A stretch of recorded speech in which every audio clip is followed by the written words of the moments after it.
Hello everyone and welcome back to MMA Lad. In today's news, UFC just leaked Ilia Topuria's next fight.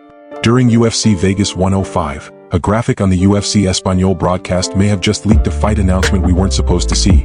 Ilia Topuria versus Charles Oliveira. The text claimed that Ilia moves up in weight class and faces Charles Oliveira. The UFC later said it was a mistake, but fans aren't buying it. Was it a slip-up or a marketing tactic? Either way, it got people talking. But would you be interested in this fight, and who do you think would win? Let us know in the comments section. In relation to this, Belal Muhammad is finally defending his welterweight title next month against Jack Della Maddalena. But what's got fans really curious is what Islam Makhachev is planning next. Reports suggest Islam is also waiting to see how this fight plays out, because if JDM wins, Islam might move up to welterweight. Do you think this speculation is right? But let us know what you think. Dana White loses $10 million Baccarat tournament. Dana White doesn't do anything small, and this time it was no different. The UFC boss entered a $10 million Baccarat tournament at the MGM Mansions, and though he didn't come out on top, he's still giving back to the fans in a way only Dana can.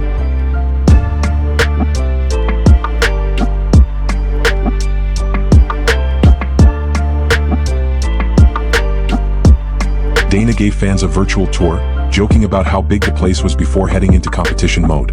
As a thank you to fans, There's a gym down there. This is one of the bedrooms. Over here, they got like a game room in here, pool table, and this is another bedroom here. Look how big the bathrooms are too. You basically have the whole floor, and the elevator comes right up into this room. This is the elevator that brings you up. Dining room. Living room.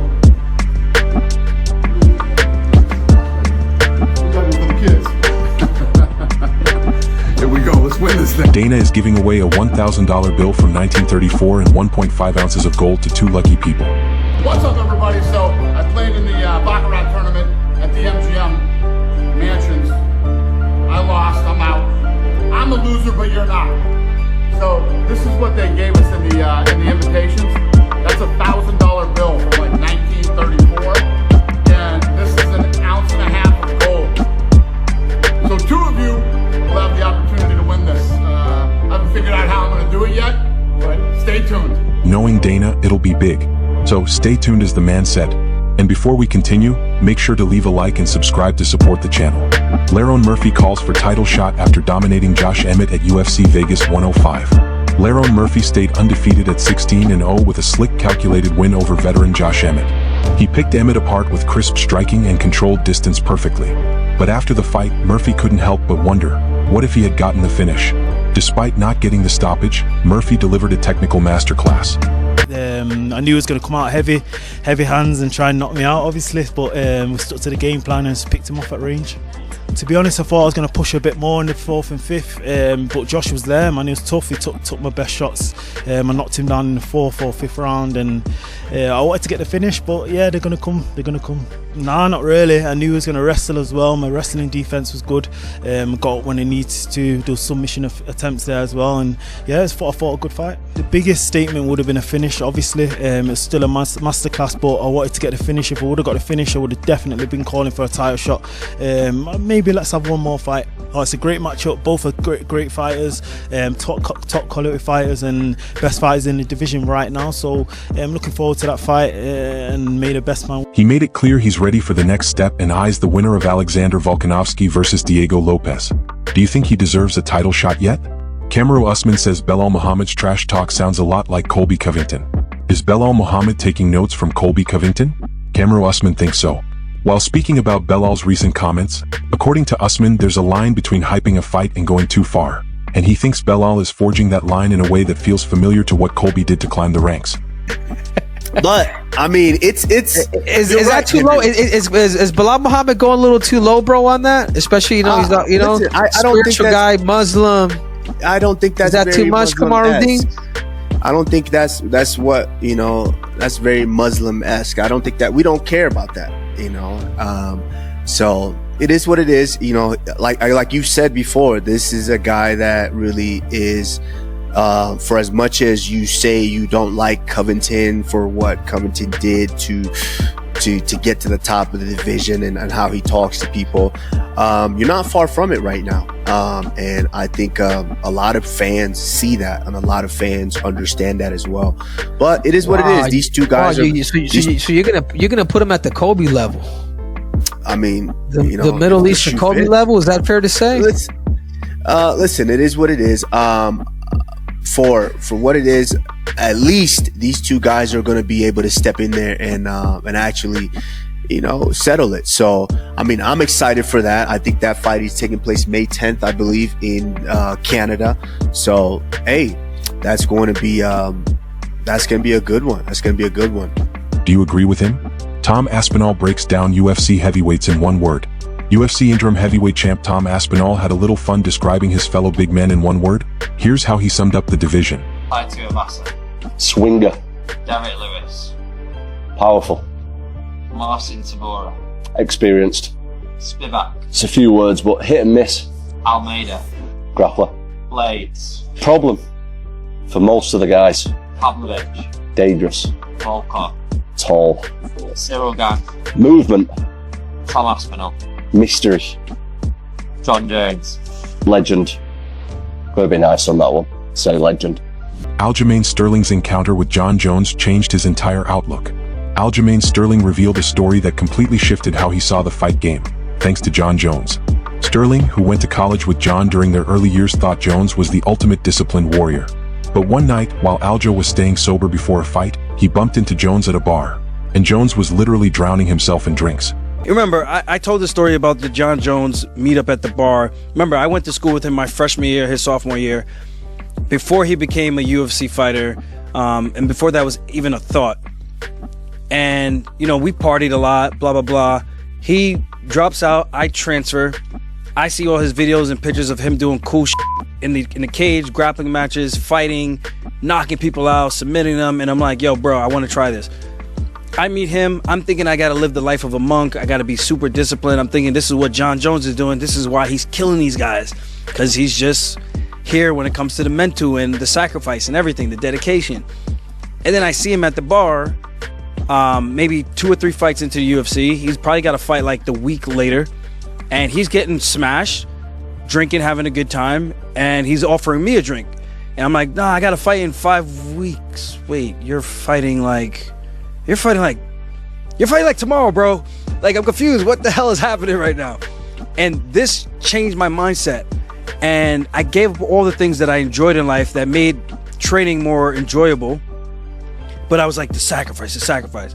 But then I realized it came down to the mental. Like, if you believe that one drink or those 2 nights out on 2.5 weeks apart is going to tear down an entire training camp, then maybe you just didn't prepare enough. So I think for some people, the mental side, the mental aspect of it, being in the right state of mind is the most important. So I can never knock. It can't go without saying John Jones is a legend for maintaining great performance in the octagon even after having night fun during fight camp. Share your thoughts on this overly confident move by John Jones. Robert Whitaker breaks down Chandler versus Paddy. Robert Whitaker gave his 2 cents on the upcoming fight between Michael Chandler and Paddy Pimblett, and his take was surprisingly in favor of Paddy. Next fight, though, in the co-main, we have a very, very compelling fight. Michael Chandler against Paddy Pimblett. Michael Chandler, 23 wins, 9 losses. Of course, he's coming off that recent loss against Charles Oliveira. He got submitted by Dustin Poirier. But Paddy Pimblett, 22 wins, 3 losses. He just beat King Green, Bobby Green, Tony Ferguson, Jared Gordon, and Jordan Levitt. Rob, what do you reckon of this one? I definitely think Paddy can win. I think he has a shot. He has a path to victory. Yeah. Okay, and that's just like kind of piecing him up, wearing him out, dragging him into his space, and just creating that scenario. Mm-hmm. But I don't know if Paddy's ever come across a guy that is as explosive and as athletic as Michael Chandler. Like, you know what keeps flashing back to me is Michael Chandler versus Hooker. I know, but how long ago was that, bro? Yeah, but it happened. And Hooker is so hard to put away. But the explosiveness to close that gap. And to be fair, when Michael Chandler explodes out like that, he creates problems for everyone. Sure. He created problems. Even though he lost those last 2 fights, He created problems for Poirier in that first round. Big problems. He created problems for Charles in that last round. Yeah. Okay. Granted, he maybe pulled the trigger a bit too late, right? But, yeah. like 20 minutes too late. But it's there. This is a 3-round fight.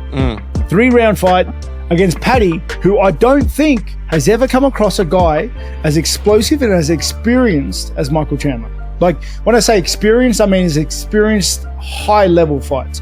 Like, Michael Chandler's coming off fights with Charles Oliveira.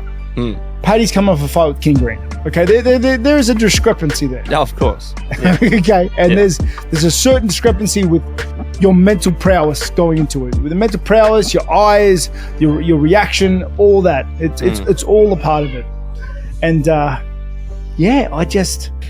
that's how I feel. There is no denying that this is Paddy's biggest test yet, right? Like before that, it was probably Bobby Green, but Bobby Green, he's in the later stages of his career, and that's maybe an understatement. When he fought Tony Ferguson, very, very similar story, right? Like he's not fought. To Bobby's defense, Michael Chandler's in the later stages of his career too, dude. He's 38. You know what? Paddy, yeah. You know what? I don't have to. I've just realized I'm not going for anyone. I've given my statements. I reckon Chandler's going to come out really hot and heavy. He's going to come out hard and fast like he always does. He'll slowly fade. I expect Paddy to start beating him with volume. If Chandler goes for a lazy submission, lazy takedown, Paddy's submission game is super underrated. Yeah. That's how I feel about the fight. So both of us predict Paddy Pimblett to win. Let's go Paddy. And I got Paddy to win. Whitaker believes Chandler's explosiveness might fade, and if Paddy survives the early storm, he could shock a lot of people. Let us know who you think will win this fight. Demetrius Johnson goes fishing. On there, brother. Got me! Oh my god. Oh my goodness. Keep real. Okay, keep real. Bullshit. Oh. Real. I can't real. Real down. Real. We're gaining. Oh, okay. Yeah, sorry. All right, now real. Yes, sir. Oh, yes, sir.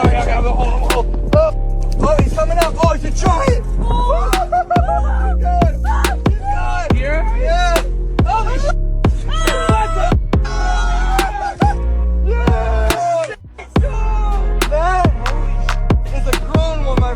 Please don't let no shark come get my black ass. Please. Shut up, Pops! Shut up! You hold that goddamn reel. Please no black shark come get me. Okay, you ready? You ready? Let's go. Ready? Set, go! Put him in the goddamn ocean with this big motherfucking life. Oh my god. Hey, brother. What do you think about this fish, man? This is a gorgeous fish. It's been alive for 10,000 years. You can tell by the markings on his back. Oh, you can't really keep up with this motherfucker. Here. Grab on that. Oh shit! Oh my god! There you go, man. Where'd you go? Oh shit!